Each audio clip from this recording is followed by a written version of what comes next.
नमो वज्झायाणं नमो लोये सव्यसाहुणम्। मङ्गलं भगवान् वीरो मङ्गलं गौतमो गणी मङ्गलं कुन्दकुन्दार्यो जैनधर्मोऽस्तु मङ्गलम्।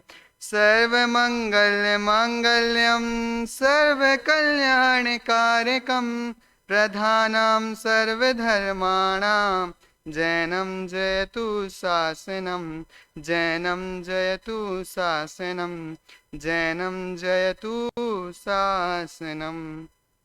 वन्दितु सव्यसिद्धे ध्रुवमचलमणोभवं गदिं पत्ते बोक्षामि समयपाहुण मृडमोषुध केवली भणिदं। नमः समय साराय स्वानुभूत्या चकासते चित्स्वभावाय भावाय सर्वभावान्तरच्छिदे। अब कर्ता कर्म का जो मंगलाचरण है वो करते हैं। मैं करता हूँ कर्म का कर्म है मेरा कर ऐसी मिथ्या मान्यता है मिथ्यात्व अधर।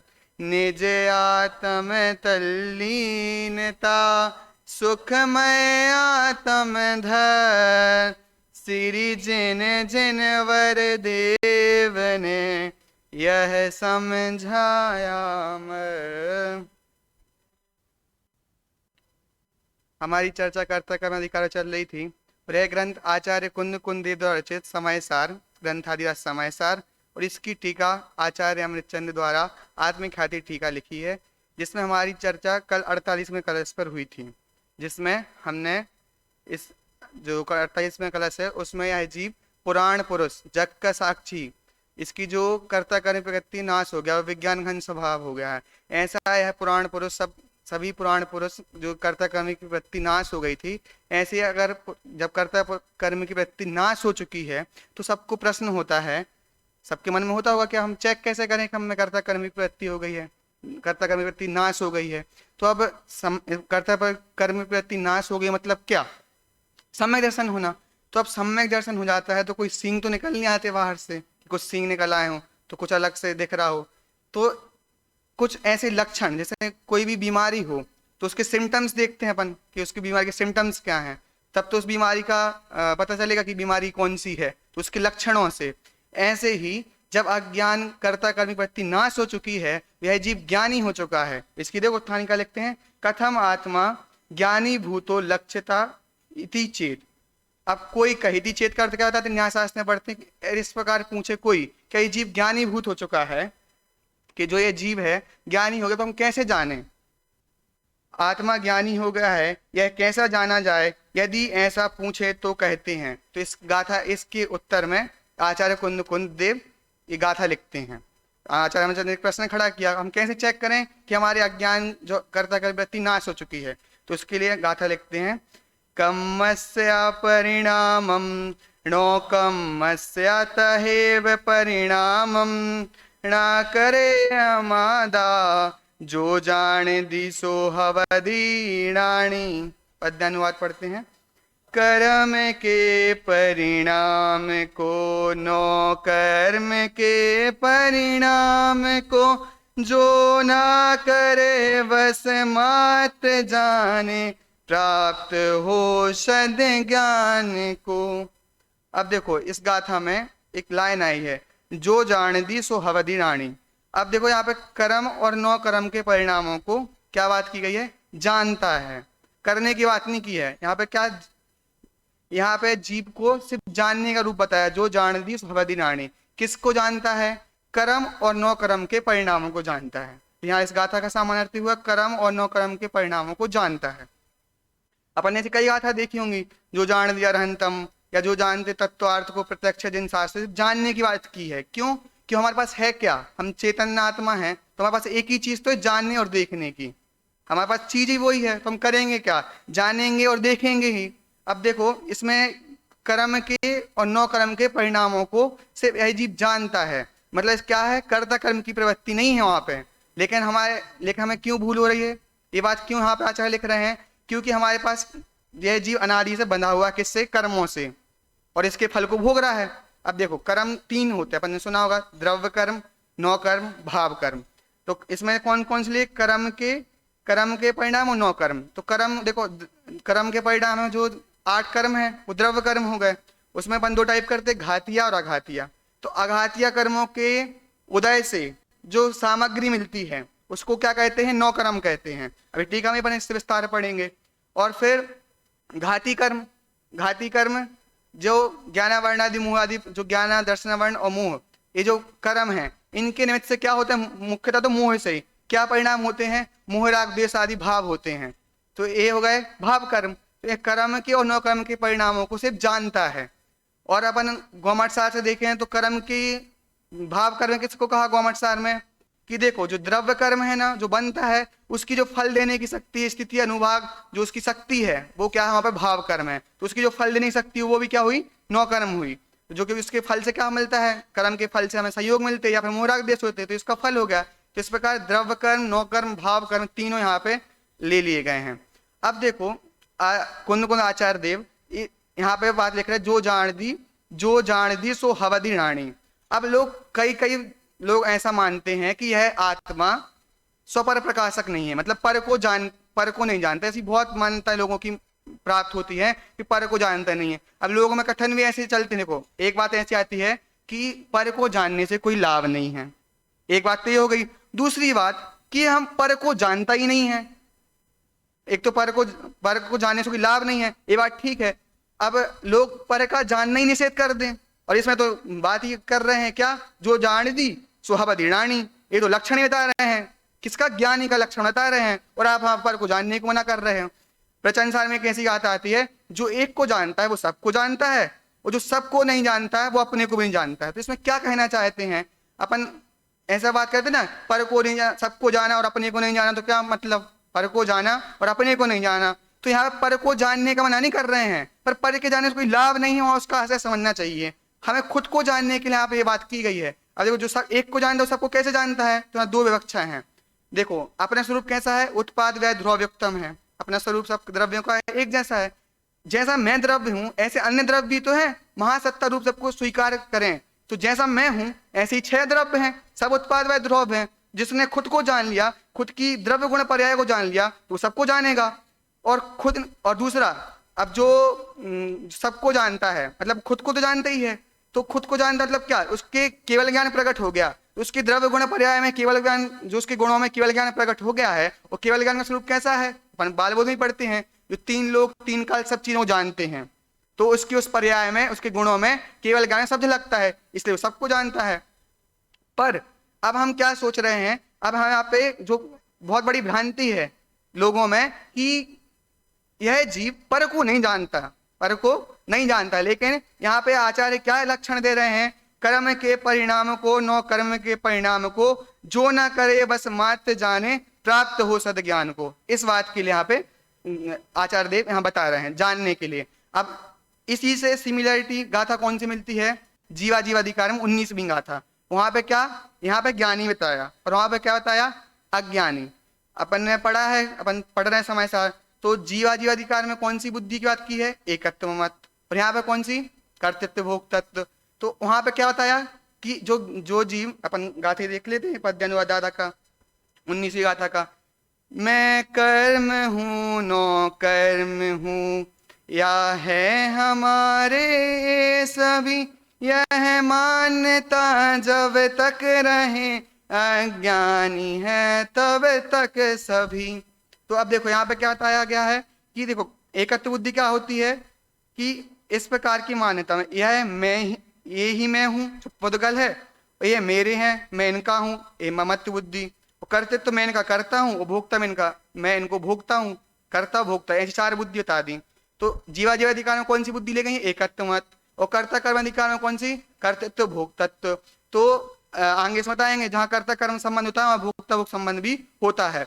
तो यहाँ पे क्या बताया कि जो कर्म के 9 परिणाम को ये मैं हूँ, ये मेरे हैं, ऐसी जो मान्यता है वो अज्ञानी की है। और यहाँ पे ज्ञानी की मान्यता क्या कही गई है? जो कर्ता कर्म को नहीं मानता है, मतलब कि एक जो कर्म के परिणाम नो कर्म के परिणाम जो ना करे बस मात्र जाने, तो अपन एक लक्षण बना सकते हैं जो एकत्व ममत्व कर्तृत्व भोक्तत्व इन चारों बुद्धियों से रहित जो इनको माने वो ज्ञानी, और जो इनको कर्ता माने पर को कर्ता माने वो अज्ञानी। ये दोनों गाथा की संधि बैठती है। बस गाथा, इन दोनों गाथाओं में फर्क क्या है, क्योंकि वो जीवाधिकार में आई है और एक कर्ता कर्माधिकार में आई है, तो एकत्व मात्र स्वाहा निषेध कर दिया गया, यहाँ पर कर्तृत्व भोक्तत्व निषेध कर दिया गया। तो ये चारों ही बुद्धियों से निषेध यहाँ पे हो जाता है।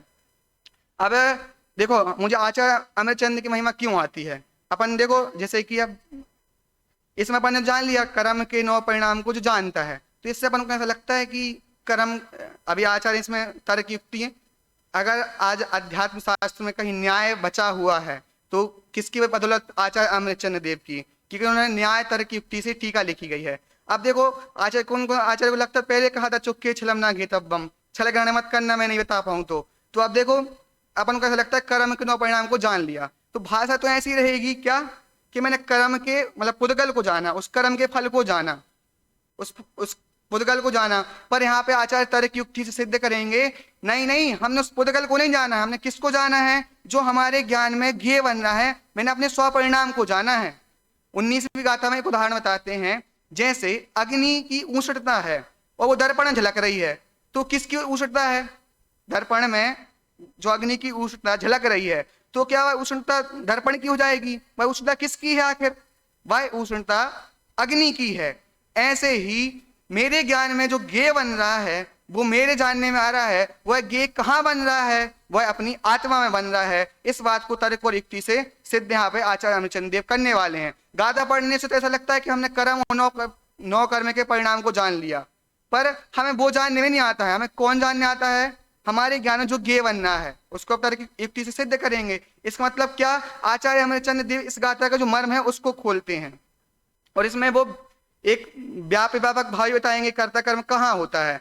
अब दादा ऐसे उदाहरण देते हैं, मैंने बोला ना कि ये गाथा है ना जो बहुत बड़ी भ्रांति है कि हम पर को नहीं जानते हैं, पर जानने में नहीं आता है। तो अब एक जैसे अपन को बचपन से कहते हैं कि देखो पराई माँ बहन को, या तो स्त्री जो पराई माँ बहन है उसको छोटी हो तो बहन और बड़ी हो तो माता, इस प्रकार से जानना। पर लेकिन अब कोई व्यक्ति की शादी हो जाए, दादा ऐसा कहते हैं, उस व्यक्ति की शादी हो जाए, अब उसकी पत्नी आए और वो कहे ये तो किसी की बहन है, या ये तो उसकी बेटी है, तो फिर उसको उस समय किस चीज के लिए मना किया गया था, उस समय जिस एज में था उस समय उसको मना किया गया था कि हमें एक जो नैतिकता होती है वो सिखाई जाती है, पर अब तो तेरी पत्नी बन गई है ना। ऐसे ही आज सुबह दादा के वचन में भी आ रहा था कि जो छपक श्रेणी है उसमें जब आरोहण करते हैं तो पर जानने में आ जाता है, तो उससे कोई दिक्कत नहीं हुई, क्योंकि उस समय वीतरागता में कोई असर नहीं पड़ता है। तो पर को जानने का हमारा स्वभाव है। इस बात को इस गाथ में जो जाने दी सुहबदी रानी, जो जानता है, जो जान दिया रहनतम, सब जगह जानने की बात करते हैं। क्यों, क्योंकि हमारा स्वभाव ही वही है,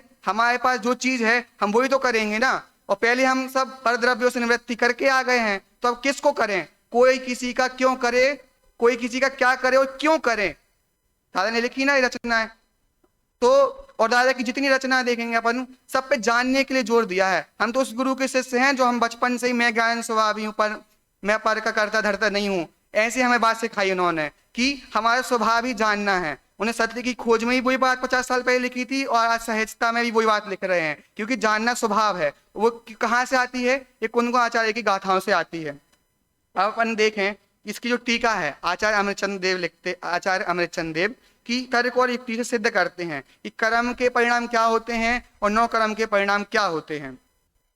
निश्चय से मोह राग द्वेष सुख दुख आदि रूप से अंतरंग से उत्पन्न होता हुआ जो कर्म का परिणाम है, और स्पर्श रस गंध वर्ण शब्द बंध संस्थान स्थूलता सूक्ष्मता आदि रूप से बाहर उत्पन्न होता हुआ जो 9 कर्म का परिणाम है, वे सब ही पुद्गल के परिणाम हैं। अब देखो मैंने बताया था कि जो घातीय कर्म है उनसे क्या होते हैं, मोह राग द्वेष होते हैं, सुख दुख आदि जो भाव हैं, ये जीव के नहीं हैं, ये किसके हैं, कर्म के हैं। जैसे कि अब और गाथाओं में जैसे पुरुषार्थ सिद्धि उपाय चल रहा है रात में, तो उसमें क्या व्यापक भाव संबंध बताने वाले हैं, तो उसमें राग आदि को जीव का कह दिया गया है। तो जिस नए से जहां विवक्षा की गई है उससे जाना चाहिए, क्योंकि पंडित जी क्या कहते 90% ग्रंथ लक्षणाभास से लिखा गया है, तो हमें उस समय कहाँ लक्षण कहाँ बैठ रहा है, किस बात किस अपेक्षा से कही जा रही है, उस बात को जानना पड़ेगा। क्योंकि दादा ने सुबह ही बताया था कि जहां एक निश्चय नए की बात आती है वहां हजार व्यवहार नए खड़े होते हैं, पर हमें उस बात को समझना पड़ेगा किस बात, इस गाथा में जानने की बात की गई है। और पर पुद्गल से भिन्नता, ये पुद्गल मेरा कर्ता धर्ता, इससे कर्ता कर्म का बिल्कुल नाश, मतलब कर्ता कर्म से जो हमारी जो कर्ता कर्म प्रवृत्ति है इससे बिल्कुल नाश की बात की गई है। यहाँ कोई संबंध नहीं है बिल्कुल भी, इस बात की इस गाथा में यहाँ बता रहे हैं। तो अब ये जो मोह राग द्वेष सुख दुख आदि है क्या, ये भाव कर्म से जो हमारे जो होते हैं वे उपपरिणाम हो गए। और नौ कर्म में क्या, स्पर्श रस गंध वर्ण, ये तो पुद्गल का स्वरूप हो गया। और स्पर्श में भी उसकी पर्याय कैसी, स्पर्श में हल्का भारी रूखा चिकना काला नरम ठंडा गरम, रस में खट्टा मीठा कड़वा कसाला चरपरा, और गंध में सुगंध दुर्गंध, वर्ण में जो काला पीला नीला लाल व सफेद देखते हैं, उनकी पर्याय हो गई। अब शब्द आता है तो अपन ने सर्वार्थ सिद्धि में पढ़ा है शब्द की जो, ये देखो नौ कर्म के परिणाम किसको कहेंगे, जैसे आप हो तो आपके जो आपके कर्म को जो चीज आपको मिलेगी वो आपका नौ कर्म का परिणाम है। आपको शब्द मिले हैं, आपको जो भी चीज मिल रही है वो आपकी जो भी चीज आपको दिख रही है, जो जिसको आप अपना मानते हो, जो अपनी चीज है, वो किसके कर्म की उदय के कारण, आघातीय कर्म के उदय के कारण मिली है, उसको क्या कहते हैं, नौ कर्म। तो अब जैसे भाषा शब्द है तो शब्द दो प्रकार के होते हैं, भाषा अभाषा। और भाषा में भी साक्षर अनाक्षर, साक्षर में कौन से शब्द लिखते हैं वो साक्षर शब्द हो गए, और अनाक्षर जो द्विंद्र आदि जो जीवों की जो वाणी निकलती है, जो आवाज रहती है, वो अनाक्षर हो गई। और अभाषा में भी दो प्रायोगिक और वैशेषिक, मतलब नेचुरल हो गई, और एक बनाते हैं वो, जैसे कि जो गिटार वगैरह जो अपन बीड़ा वगैरह बजाते हैं, ये सब अपनी बनाई हुई हो गई। प्रायोगिक वैशेषिक कौन सी, जो मेघ आदि की गर्जना वगैरह होती है, तो ये सब किसकी है, पुद्गल के हैं, शब्द के हैं। फिर बंध भी कैसा, दो प्रकार का, एक नेचुरल और एक प्रायोगिक। तो देखो वैशेषिक और प्रायोगिक, एक पुरुष की अपेक्षा से होता, पुरुष की अपेक्षा रहित होता है, जैसे बिजली उल्का पिंड वगैरह। और जो एक प्रायोग दो प्रकार का, एक अजीब संबंधी और एक जीव संबंधी। अजीब संबंधी कौन सा, जो लाख लकड़ी वगैरह में होता है। और जीव संबंधी कौन, जो बंद जीव को जो परिणाम होते हैं, जो बनते हैं, कर्म के जो बंधन होता है, वो जीव संबंधी हो गया। ऐसे यहाँ पे, और स्थूलता सूक्ष्मता और स्थूलता, ये दो आते हैं। तो इसमें दो टाइप्स करते हैं आचार्य पूज्यपाद स्वामी, अनत्व और आक्षेप। तो इसमें भी परमाणु को ले लिया और बेर आदि को ले लिया। और महास्कंद में, स्थूल में, जो महास्कंद है, तीन लोक में एक महास्कंद है, जैसे हवा तो सब जगह ही है, एक महास्कंद रूप में उसको लिया, और उसके अपेक्षा से छोटे जो बेर आदि हैं उनको लिया। तो यहाँ पे सामान्य से अपन देखें तो ये जो है पुद्गल के परिणाम हैं, और कर्म इनके पुद्गल से जो भाव कर्म हुए और इनके फल से जो हमें मिला।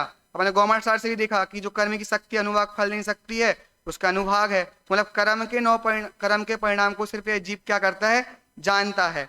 और क्यों जानता है, तो इसके लिए तर्क देते हैं, परमार्थ से जिस प्रकार घड़े के और मिट्टी के व्यापक भाव का सद्भाव होने से कर्ता कर्मपना है, उसी प्रकार पुद्गल परिणाम के और पुद्गल के ही व्यापक भाव का सद्भाव होने से कर्ता कर्मपना है। यहाँ पे मिट्टी और घड़े को लिया। अपन इसमें आगे जो वक्ता लेगा मैं इतनी चर्चा करूंगा अभी, क्योंकि समय भी नहीं है, क्योंकि अभी अपन इसको समझेंगे। क्योंकि जो व्यापक संबंध है ये न्याय की शैली है, और अन्वय व्यतिरिक्त जहाँ घटित हो जाता है उस बात को तर्क युक्ति से सिद्ध कर देते हैं। तो यहाँ पे घड़े और उसको लिया, घड़े को और मिट्टी को, यहाँ पे कुमार को नहीं लिया। अपन उदाहरण देखने जाएंगे तो पूरा काम कौन करते हुए दिखेगा आपको, मिट्टी लाएगा, उसका उल्का पिंड बनाएगा, सब कुछ काम, जितना ही काम करेगा सब कुमार करते हुए दिखाई देगा। पर घड़ा का कर्ता किसको कहा गया, मिट्टी को कहा गया है। क्यों, क्योंकि वो उस रूप परिणमित होती है, या परिणमिति सा करता, ये अपने न्याय में, अपनी आध्यात्म में या परिणति जो उस रूप परिणमित होता है। अगर कुमार थोड़ा सा ही परिणत उस रूप हो जाए तो वो घड़ा किसी काम का नहीं है। क्यों, अगर उसका एक भी अंश उस घड़े में आ जाए तो घड़ा कौन लेगा, कौन उसका उपयोग करेगा। तो इसलिए यहाँ पे न्याय की शैली से बता रहे हैं कि जहाँ व्यापक भाव होता है वहीं कर्ता कर्म संबंध होता है। अब कहीं पे आपको अगर जीव को अगर राग आदि से कर्ता बताया जाए तो उस समय समझना उस नए की अपेक्षा से बात की जा रही है। इस गाथा में तो जीव से और कर्म को भिन्न बताया गया है। और यहाँ एक समय सार की थीम ये पूरी है कि पर द्रव्य, दो द्रव्यों के बीच में वज्र की दीवार है। तो यहाँ पे इस दोनों चीजों में बिल्कुल भी कोई संबंध नहीं है, इस बात को यहाँ पे बता रहे हैं। तो अब मैं व्याप्य भाव भाव संबंध क्या है, तो इसको आचार्य अमरचंद कलश के रूप में लिखते हैं। तो मैं पद्यानुवाद देखते हैं कि व्याप्य भाव कहाँ होता है, किस में होता है। तो इस जो सवैया लिखा दादा ने 49 नंबर कलश का, तो वो देखते हैं। तत्स्वरूप भाव में ही व्याप्य व्यापक बने, बने न कदापि वह अतत् स्वरूप भाव में। कर्ता कर्म भाव का बने न असंभव है, व्याप्य व्यापक भाव संबंध के अभाव में। इस भांति प्रबल विवेक देने कर से ही वेद अंधकार लीजे, करत भार से शून्य शोभायमान, पूर्ण निर्भर मगन आनंद स्वभाव में। अब देखो यहाँ पे तत्स्वरूप जो उस रूप होता है, यहाँ पे जो उस रूप होगा, जब मिट्टी किस रूप हुई, घड़े रूप हुई, कुमार घड़े रूप नहीं हुआ। मतलब जो जैसे जीव द्रव्य है, तो जीव द्रव्य में ही कर्ता कर्म भाव घटेगा, पुद्गल द्रव्य का पुद्गल में ही, क्योंकि वो उस रूप होता है, उस स्वरूप है, इसलिए वहां पर घटता है। और कहाँ नहीं घटता, अतत् स्वरूप में नहीं घटता है। और जहां व्याप्य व्यापक संबंध है, वहां पर क्या संबंध है, कर्ता कर्म संबंध है। और इसमें लास्ट में एक बहुत बड़ी लाइन लिखी जाना है, कर्तृत्व के भार से शून्य शोभायमान, पूर्ण निर्भर मग्न आनंद स्वभाव में। अपन ने पिछली गाथा में क्या पिछले क्लास में क्या देखा था, पर से उत्कृष्ट प्रकार की निवृत्ति कर ली है जिसने, वो क्या हो रहा है, पुराण पुरुष शोभायमान हो रहा है, ज्ञानी हो चुका है। अब उसके लक्षण में क्या कह रहे हैं कि वो जो पुराण पुरुष है वो कैसा है, कर्म के 9 परिणामों को सिर्फ जानता है, जानने पे जोर दिया गया है। क्यों, क्योंकि वो ही हमारा स्वरूप है, और हमारा तत्स्वरूप क्या है, जानना ही तो है। और जब तक हम कर्तृत्व के भार से निर्भर नहीं होंगे, तब तक हमें अपने परिणामों में मगन नहीं होंगे।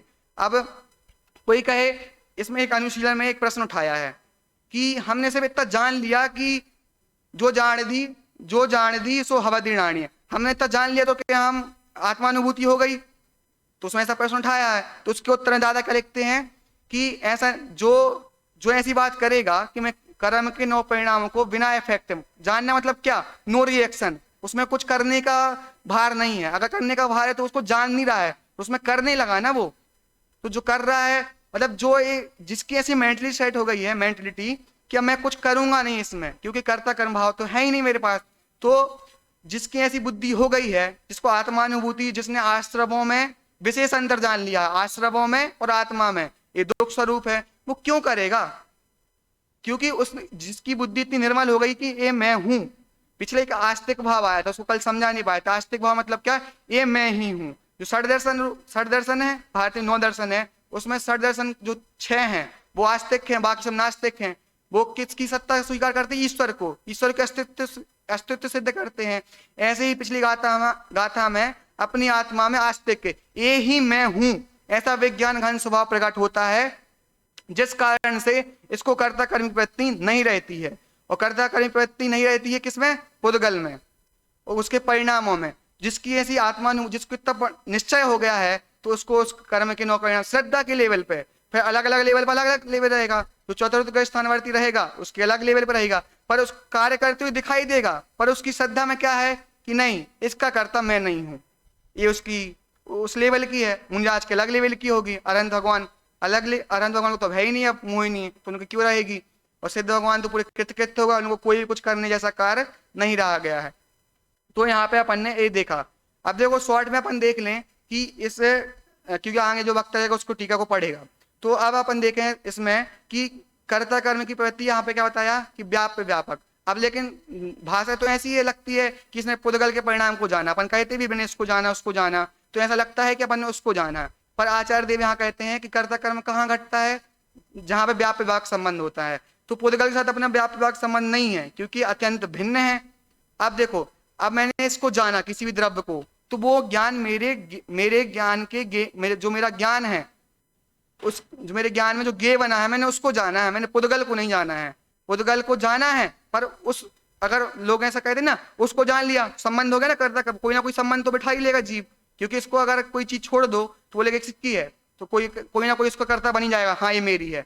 तो यहाँ पे क्या कह रहे हैं, जो पुद्गल है, पुद्गल को जाना मैंने, तो ये भाषा है कैसी, मैं पुद्गल को जाना, मैंने पुद्गल को नहीं जाना। मैंने अपने जो ज्ञान में जो गे बनना है, मैंने उसको ही जाना है। तो यहाँ पे क्योंकि ये चारों जो बुद्धि है, कर्तृत्व, एकत्व, ममत्व, कर्तृत्व, भोक्तृत्व, ये बुद्धि पर द्रव्य में घटती है, अपनी आत्मा अपने ज्ञान गुण की पर्याय में नहीं घटती, क्योंकि यह जीव अपने ज्ञान गुणों का अपनी निर्मल पर्याय को करता है, भोक्ता, एकत्व, मत सबका अपना, अपने में कोई दिक्कत नहीं है, अपने में किसको क्या दिक्कत होगी।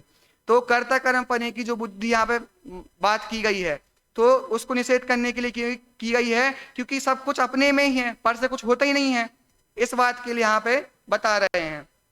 तो अब पर को नहीं जाना, पर को जैसे सिलाई, दर्जी को अपन ने कपड़े दिए, उससे पूछा कि मेरा काम होगा क्या, तो पूछते आपका काम क्या था, आपका काम तो उसका था सिलने का, और पूछते क्या मेरा काम हो गया, सिलने का काम तो उसका है।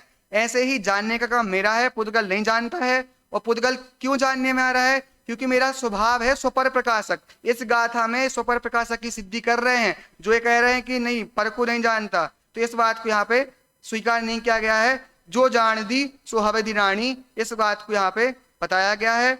और कर्म के 9 परिणाम को आचार्य रामचंद्र ने कितने तरीके से व्याप्य व्यापक संबंध भाव से बताया कि जहाँ व्याप्य व्यापक भाव होता है वहीं कर्ता कर्म होता है। तो जहाँ जो मेरा स्वरूप है, जहाँ कर्ता कर्म प्रति नहीं है, ऐसे अपने स्वरूप को जाने। इसी मंगल भावना से